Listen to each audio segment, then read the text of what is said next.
In this video, we're diving into the HackTheBox machine called C. It's an easy Linux web app machine that was really fun to tackle.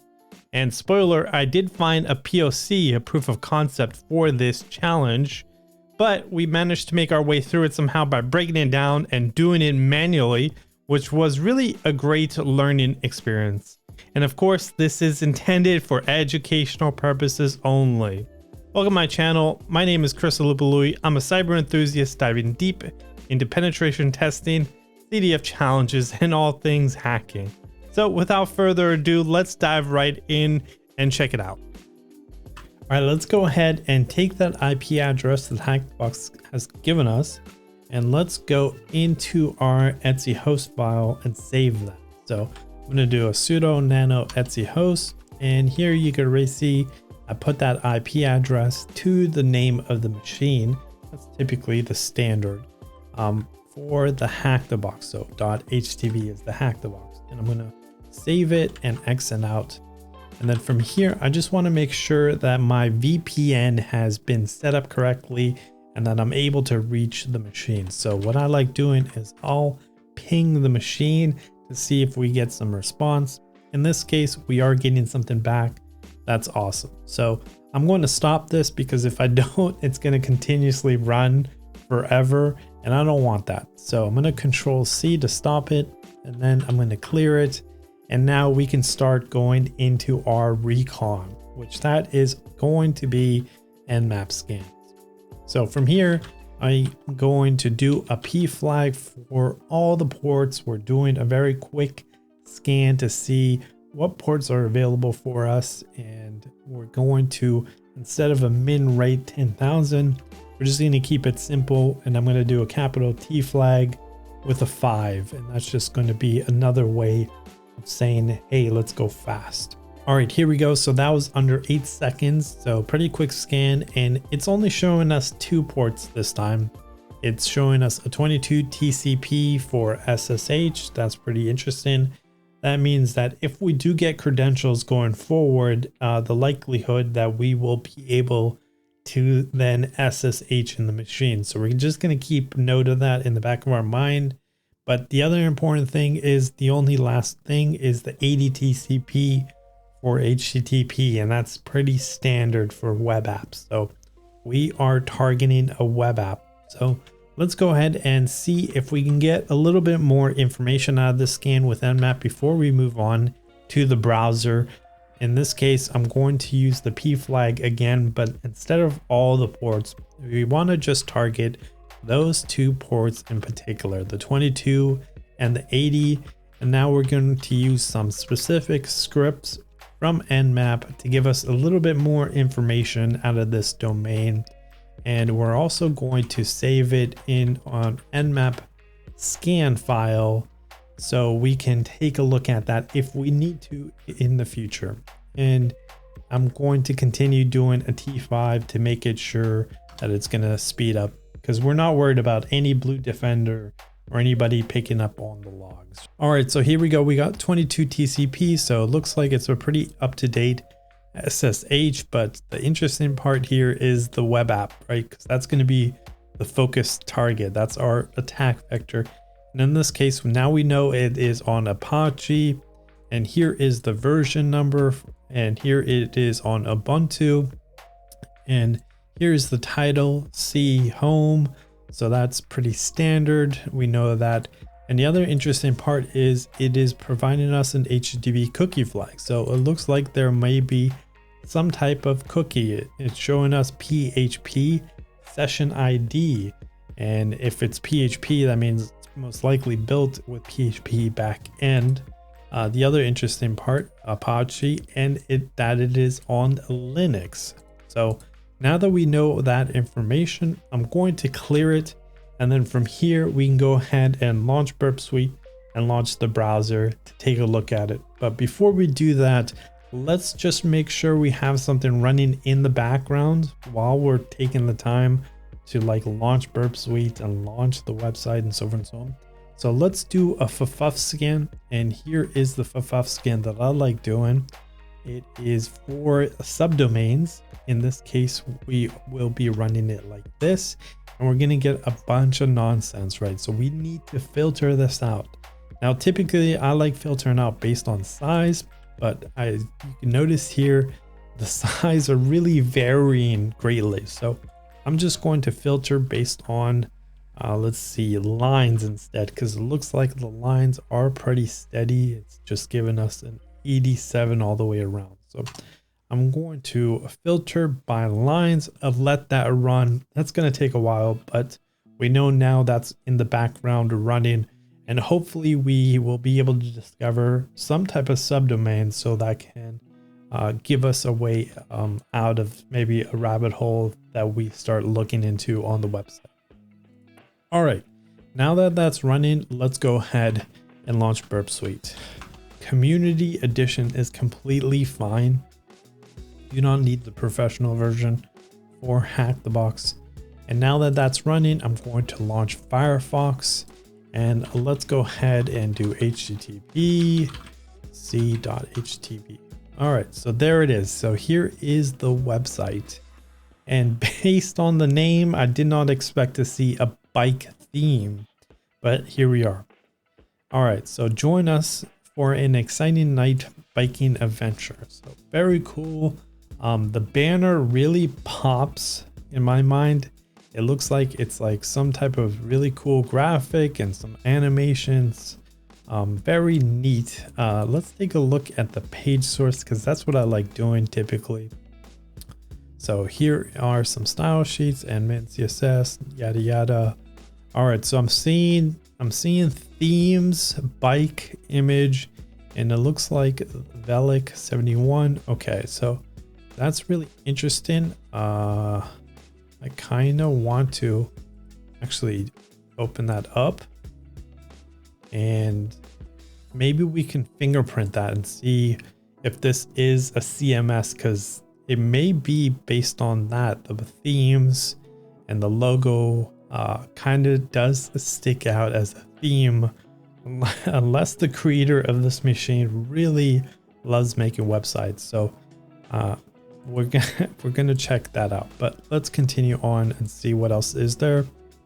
All right, so it is a parallax layer. Parallax meaning that there's a bunch of images moving back and forth, so that's pretty cool for our website. Let's take a look. So there are two links here, the home and the how to participate. So let's take a look. Is there anything else? Doesn't look like there's anything else really. So let's close out of that and take a look at the how to participate. All right. I'm assuming if we didn't find anything in the home page, then we're probably not going to find anything in the page source. But if we do run into a rabbit hole, maybe we need to go back there. But let's take a look. There is another link here for how to participate, a contact form. So boom, there it is, a contact form. That's exactly what we're looking for. We're looking for an attack vector where we can start poking and probing and seeing if we can get anything out of it. And this is a perfect example of that, because we can start entering in information here and submitting it. So let's take a look and go into Burp Suite now and start turning on our proxy so we can start intercepting things. And intercept just means that whenever we're tinkering around on the website, let's say we're gonna do a test run now, we're gonna do test age 30, let's see, test.com, and then country test, and the website test. So intercept is just going to intercept that request from our browser before it actually sends it to the server, the web app server. So here it goes. It caught the request, and it's a post request to the contact PHP page, the endpoint. And it looks like here is our cookie. So that's interesting. So that might mean that this might be a CMS, a content management system, because typically if there's a cookie, that might mean that there's a way to log in and get either an admin cookie or something like that. So let's take a look. So here are the parameters that we sent in our form: name, email, age, country, website. And here it is right there. So that's awesome. I'm going to right click and send it into repeater. And repeater is really nice because what repeater does is it's just going to constantly repeat that send if we need to. We can make changes to it, send it again, see what output comes out of it, and then continue on. So let's go ahead and forward this intercept and then see in the repeater, if we send it again, what type of response it gets. And in this case, we're getting a 200 OK because we really didn't change anything here. We didn't mess around with it, right? And we can render it here and see, oh, nice, form submitted successfully. So that looks promising. That means that most likely the back end is actually working, right? We're actually able to send something. So let's start testing around and see if we can mess with this. So let's try just a simple command injection and see. And I'm going to send that and see what happens. And it looks like nothing happened out of that. Let's take a look at the data. Okay, so nothing does happen when we do that. All right. Let's see if we remove a website, what happens. And it still worked. Okay. The other thing I like doing is whenever I see a website or any type of mention for like URL website or anything related to trying to reach out from the server to somewhere else, it makes me think that there's some type of like cross-site scripting vulnerability, or if there's like SSRF where we can potentially steal the cookie. So let's go ahead and go back into our terminal. And then from here, I'm going to run a very simple netcat to see if we can reach out to our netcat. If we can, that might mean that that's our attack vector. So let's go ahead and try that one more time. In this case, I'm going to run these through again. And here we go, test. And from here, I'm going to do HTTP and then put in the IP address. And the port number is 1234. And let's see what that does. And we do need to go back into burp suite because intercept is on. So let's go ahead and turn that off and see. And in this case, we didn't get anything back. So we need to figure out another way. Let's try sending that one more time actually, but this time I'm going to intercept it so we can save it.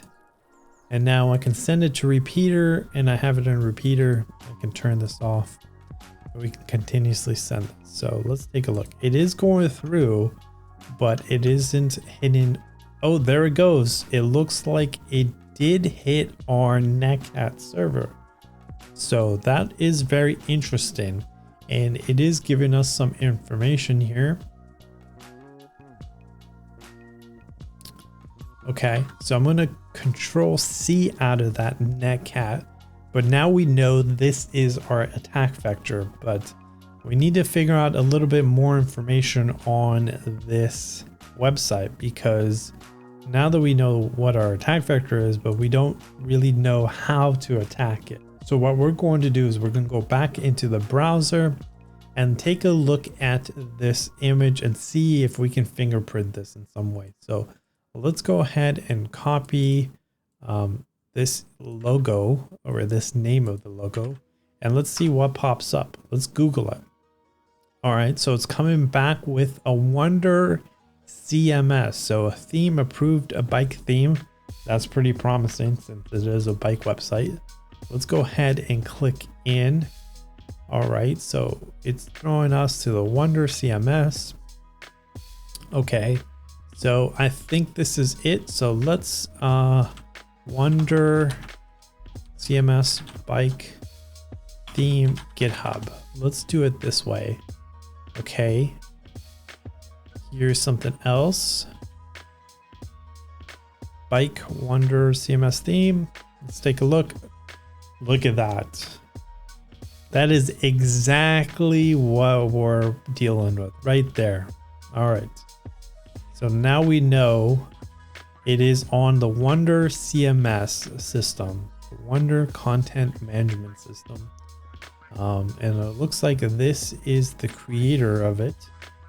But we actually want to find, not this, we want to find the WonderCMS GitHub. Let's find that first. Okay, let's take a look. All right, so it's made by the same person. So he's updating it. Very cool. All right. So let's take a look to see in here. Themes Sky. All right. So what is this? Okay. So what we're doing now is we're kind of fingerprinting, or trying to divulge more information on this content management system to see what type of file structure it is, if there's any other like links or assets that we can figure out. And let's take a look at this one. All right, so we're getting a version number. Now I don't know this theme Sky. We're looking for the bike theme though.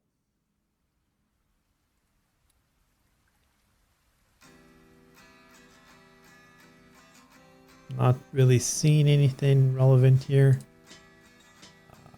Maybe this. Okay, so here is another version. So I'm assuming this version is the version on the website. How do we confirm this? Let's take a look. So it looks like it is the WCMS modules.json. So let's see if we can reach out to this. So I'm going to duplicate the tab. And now we're going to see if we can reach out to this. So themes, bike. Let's take a look. How's the structure set up? WonderCMS themes Sky. So I'm thinking themes bike this. Maybe we need to put the WonderCMS first. Let's try this and see. Okay, so we got something important. So that's awesome. We got some information. So it is 3.2.0. So now we know what that content management system is. So from here, we can start figuring out if there's any CVEs or vulnerabilities to this. So that's awesome that we discovered that. Let's take a look at some other things if I'm missing anything important. So here is something interesting. So whenever I see any like post or get or anything like that related, that kind of pops out to me. In this case, we're seeing here a request method for a post. Here we're getting some type of like URL. So let's copy that, save that in our notes, and take a look at the rest. So it looks like there it is again, a public function for test change password action. So post to login URL. So this may be an alert status. So token. Okay. So it looks like this is then, let's go here. Let's see what that does. Okay, so we found a login page, so that's promising. Let me zoom out. Not sure what the password would be. Maybe C. Wrong password. Okay. Maybe password. Okay. Let's try WonderCMS default creds. See if there's any default creds. Admin. Okay, I don't think admin worked, did it? Let's take a look. Since admin, let's take a look and see if that works. So there is no username, but we can try admin. All right, wrong password. So that didn't work out, but we know now there is a login page. Maybe let's take a look at the page source. Nothing in the page source. Okay, that's a dead end. All right, so it looks like our contact form is going to be our attack vector, but there is a login form. So I'm kind of piecing it all together now. If there is a contact form and the ability to reach out to the server, in this case, we're hosting a netcat. We could be hosting a PHP server, but if we're able to reach our server, that means that there's a vulnerability there, because with the admin panel in the back, that means that there's a possibility of an admin, right, taking a look at the logs. So that means that we can potentially steal their cookie and log into the dashboard. So let's go with that. Let's try and figure that out now. Maybe we could do a document plus cookie and see if that works out. So let's go back into, let's see, and close these. I think I'm done with that. I'm going to close the image. We know now the version 3.20. I'm going to close out of all these, and let's go back into Burp Suite and see what we can do. All right, I tested a few things and I'm not really getting anywhere, but let's go back into the browser, and since we know now it's WonderCMS, right? We know the version. Let's go ahead and see if there's any type of vulnerabilities that we need to discover. So WonderCMS 3.2.0 vulnerability, and see what comes up. All right, so first one's coming up. Let's take a look. All right. So what I'm looking for is some type of exploit. Here's a third-party advisory for an exploit. Let's take a look at this. It is going to GitHub, and here is a CVE 41425 for 3.20 through 3.42 allows a remote attacker to execute arbitrary code via a crafted script upload to the install module component. Okay. So the title shows us XSS to RCE. So it looks like this whole proof of concept is a multi-step script. So we want to kind of piece it together and see how can we do this manually. And if we fail, then we can result to using the script. But let's try doing this manual first before attempting to use the script. So let's see here. So it's doing a bunch of things. It looks like it's installing some module, and it's actually sourcing it to a GitHub for a reverse shell. So here's a reverse shell, and it's referencing a zip file. So I don't think that's going to work because, you know, the HackTheBox machine doesn't have internet. So we will not be able to reach out to this reverse shell through the script. So we do, regardless of the fact, need to go in and actually change some of these things, and instead of hosting it on the GitHub, we would probably need to host it on our own server because that's the only way for this HackTheBox machine to reach out to us. So, but it looks like we do need to get a token, so that's probably the XSS part of it. So it looks like this is after we have gained access to the admin panel, I'm assuming. Here is XSS link. Okay, here we go. So it looks like he's creating a JavaScript, And in that JavaScript, here is the payload that he's doing. Okay, so he's doing login URL. So it looks like the attack vector is the index page and using the login URL and then adding in this payload here. Okay. And it's just he's closing out the form, adding in a script payload, and he's sourcing it. There's the port. He's sourcing the XSS.js. Okay.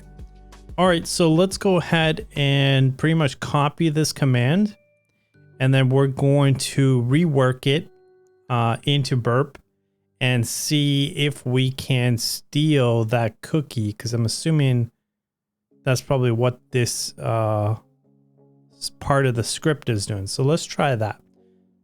All right, so here is my command. So I'm doing the HTTPC index page, doing the exact same thing using the login URL, doing the image, I'm doing an image source, one error plus setting it. And then I'm actually sourcing the host that I'm running under. So I'm running at 10.10.14.40, and I'm doing it on 123 port. And now we're actually doing the document cookie. So we're trying to get the admin's cookie this way. So let's go ahead.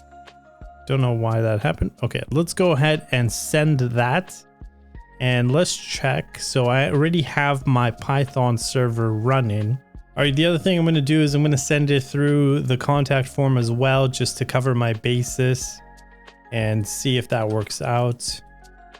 Enter in this information because we know we did get a hit through the contact form, not through Burp Suite. So I'm going to submit that and see if we get a hit. And there we go. So we got something back, and we got a PHP SSID. There is our SSID. So that is awesome. So let's go back into the browser. I'm going to right click, go into inspect, and go into the memory storage, and enter in that cookie that we stole from the admin. And now go ahead and refresh the whole page and actually go, not the contact form, but go to the main site. And there we go. We got admin access to the website. So that's cool. Let's go ahead and take a look at this now. So it looks like we have a lot more options now. We can change the page title. We got menu. We got files. So that's promising. I'm looking at files. That's probably the thing we need to do. There is themes, there is plugins, there is security. So there's a bunch of things we can test, but I can rabbit hole pretty deeply now. So let's go back to the proof of concept. So we want to figure out what's going on. Let's see here. All right, it's not the image. We want to go back to the proof of concept. So we did this part here. And now we need to figure out the next step, right? We need to figure out how do we get our reverse shell. So I'm seeing here a get request for the themes rev shell main, rev shell PHP, and then it looks like there's some host IP information and port. I guess the thing that stands out to me is the themes and then some type of reverse shell PHP file.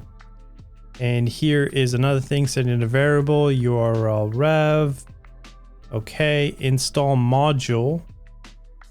So we have a few themes here, and there is Violet. So I'm assuming it's doing it based on that, but I think looking at the bottom left, looking at the whole URL, actually let's go to Burp Suite.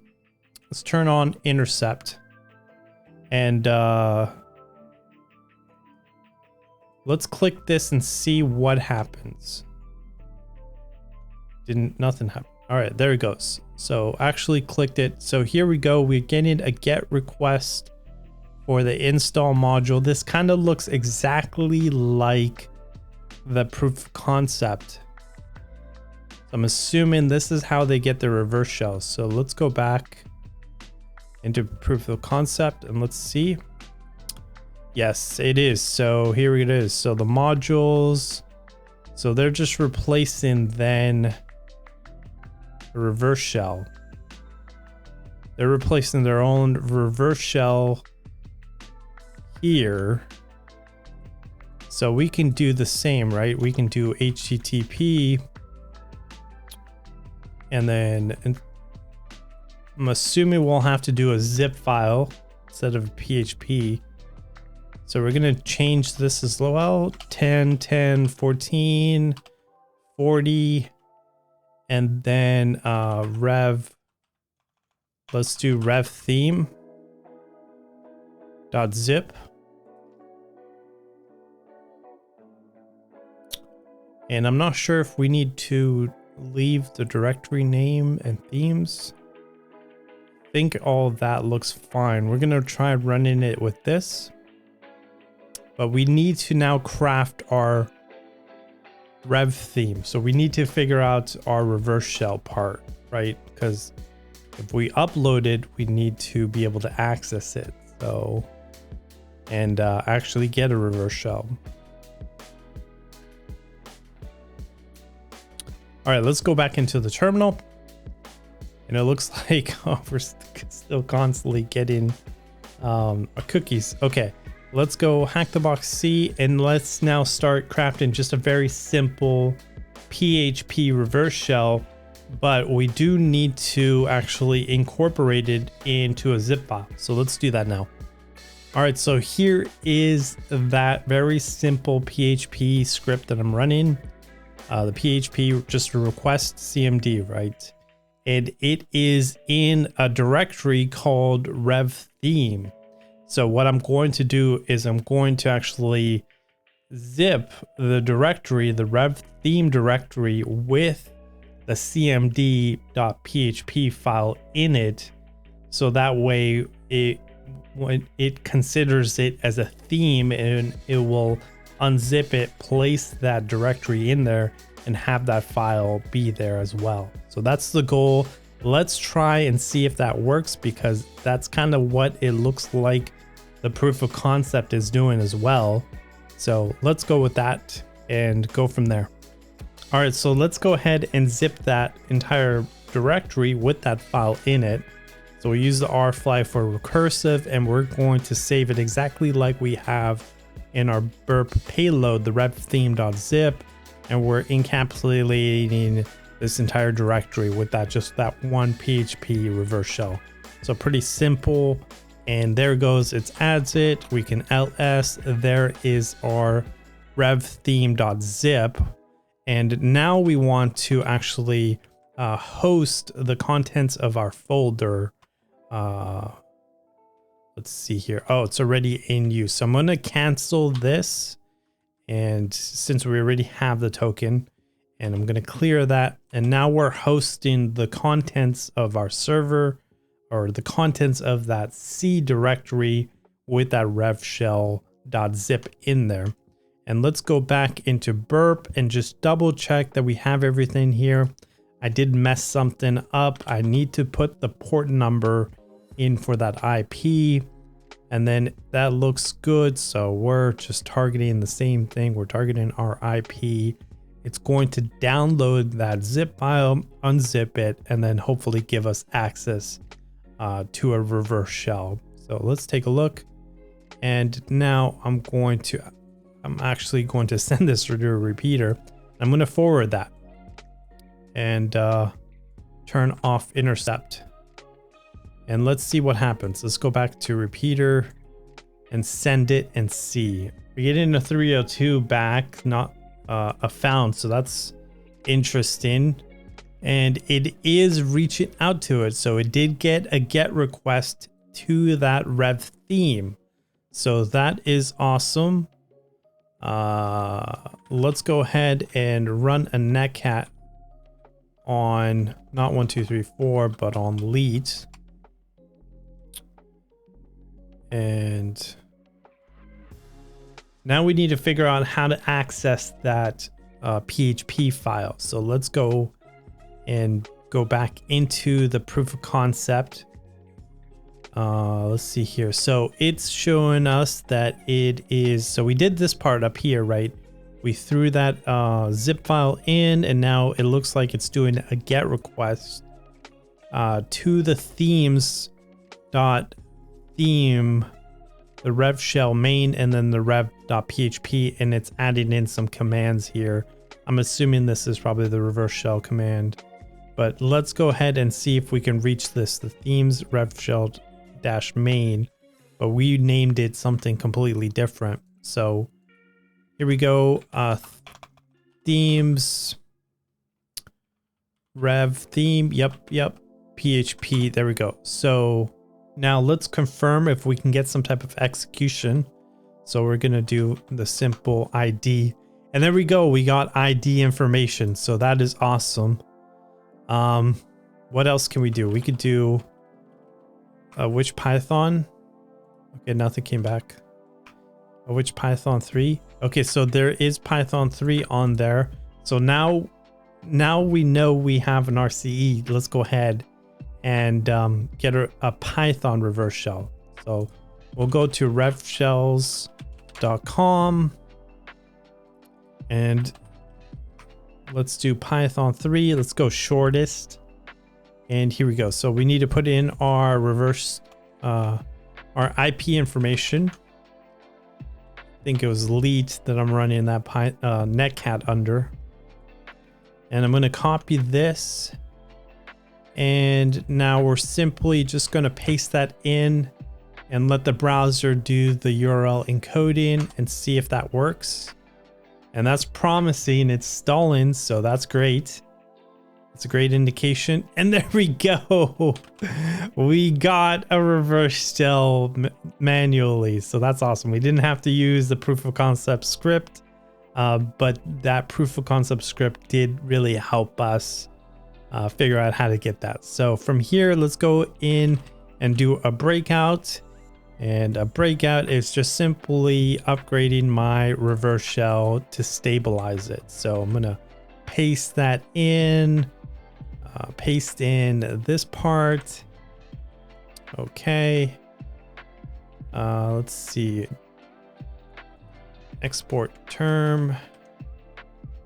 And now I'm going to do this part. Control Z, paste, hit enter a few times. And now I can Control C, Control L to clear, so forth and so on. All right. So there is our cmd.php. So that is awesome. Let's go. There is no home. Let's just take a look and see what's going on here. What other things did I like doing? Let's do a grep. Okay, so there is a database. Let's see if there's any users. So there are Geo and Amy. Okay. What's in here? Let's cat that. Database. I always like seeing database type of stuff.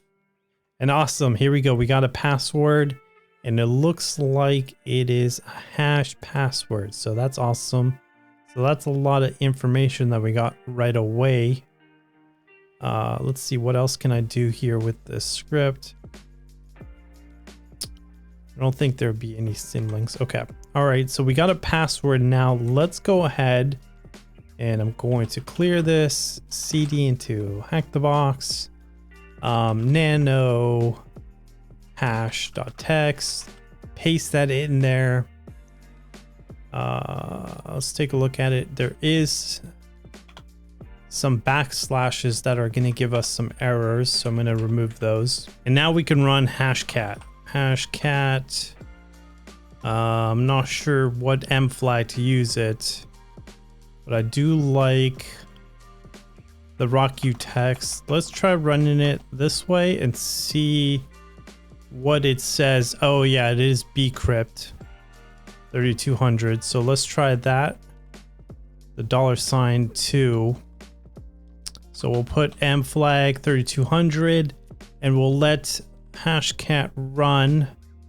You can hit S and get the status of it going forward. So that's going to take a bit, but I will speed this video up for the sake of it. And it looks like there goes it finished. So here is that hash.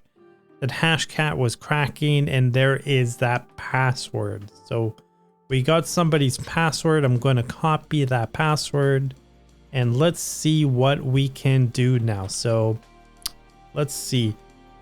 Going back into the WW data, let's take a look at that one command I ran and see, okay, Amy and Geo.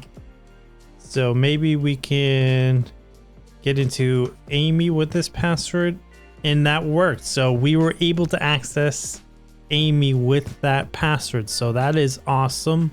I'm going to clear it. So let's go ahead and SSH into Amy with that new password that we were able to crack. And there we go. We actually have a nice stabilized SSH login. So I'm going to go back into this and exit out of this because I don't need it anymore. And I'm going to stop this because I don't need the admin cookies. Okay, so now that we got that, let's go ahead and do a sudo l, put in that password, and it looks like we don't have any sudo. There is our user flag, so we can go ahead and cat that and submit that to HackTheBox. But let's see what else are we missing. So maybe in the temp folder, nothing in there. Okay, let's do a ps aux. All right, nothing there. Let's do an SSL. All right, let's see if there's anything here. So we're getting some things.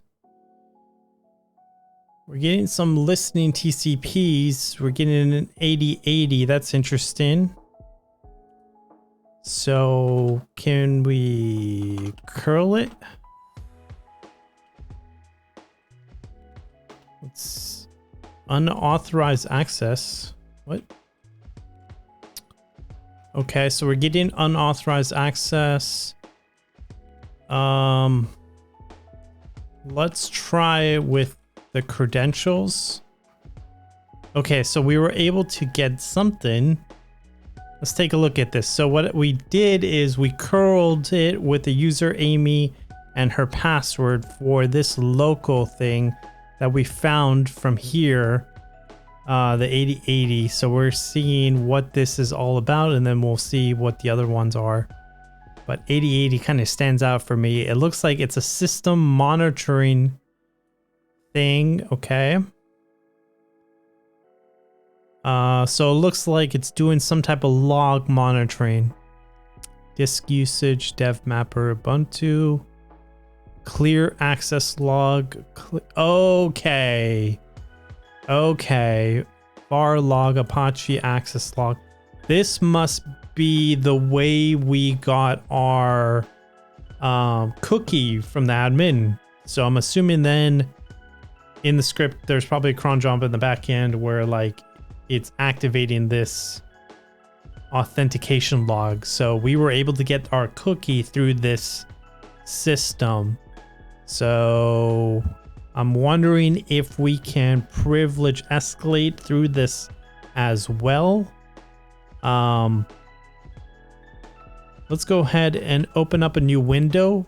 And this time we're going to SSH into Amy, but we're also going to do it on the 127.0.0.1.80.80.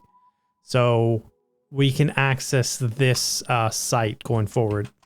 And it's the site that we curled in the beginning. So that was successful. Let's go back into the browser and check out what this is. So we want to see what 8081 is. Okay, we're getting login credentials. So I'm assuming I can put hers. Okay, awesome. So we were able to get access to this. That's huge. The system monitor. Analyze the log file. Let's click that. Okay.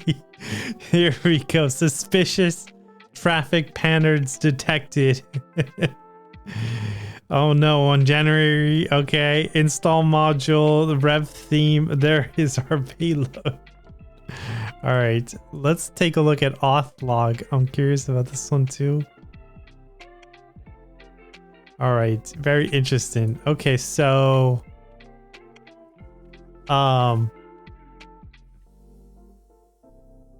what should we do? Do we clear it? Do we clear the access log? So our suspicious traffic is clean. Clean system with APT. Oh. Let's go ahead and clear the access log. And we're gonna YOLO and clear the authentication log too. We were never there. We were never there. All right, but on the serious side, let's figure out how to get a reverse shell. So we need to go into Burp Suite and go into proxy, turn it on, and see if we can capture this request and see what this request is all about. So it's doing a post request to that local 127.0.0.1 on the 8081. All right. And authorization, basic authorization. I'm assuming this is our Amy. Yep. All right, and our password. Okay. And then it's doing this. So it's doing a command for the access log, right? So it's, oh, it's accessing the file access log. So can we, I don't know, can we do like etc password? Let's actually send this to repeater and test it out that way. Okay, so that works. So we got back. So we were able to get that information. Let's render it. And there it is. So if we change this around and did shadow and send that, we were able to access the shadow file. Now I don't think, suspicious traffic patterns detected in the Etsy shadow file. We need to clear the access log again. I don't think we need to crack this hash though. So let's find out an alternative way. All right, let's try doing something where maybe we're copying like the bin bash. Because we were able to get that. Maybe if we do some command like this where it's like bin bash into the temp file, let's send that and see if that does anything. No suspicious traffic patterns detected, so that's a positive.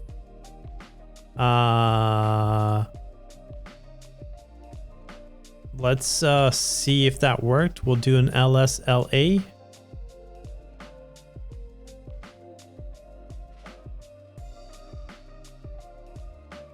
All right, that's stalling. That's not good. Let's take a look. LSLA temp bash. Okay, so there is a temp bash now.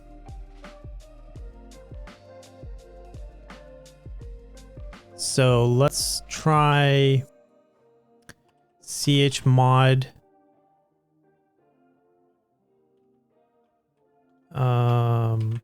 bin temp bash chmod s. What's the URL? Let's try it this way.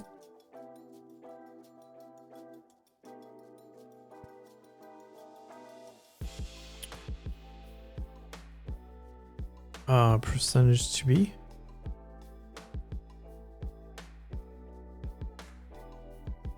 Oh, there we go.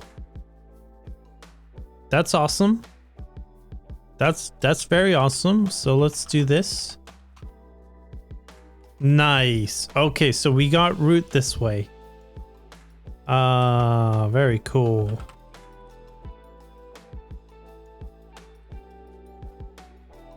Very cool indeed. So to go through that briefly, because I know I was tunneling, let's go back. We were doing a bunch of different commands, but we started from the Etsy shadow. We knew that we were able to get access to the Etsy shadow.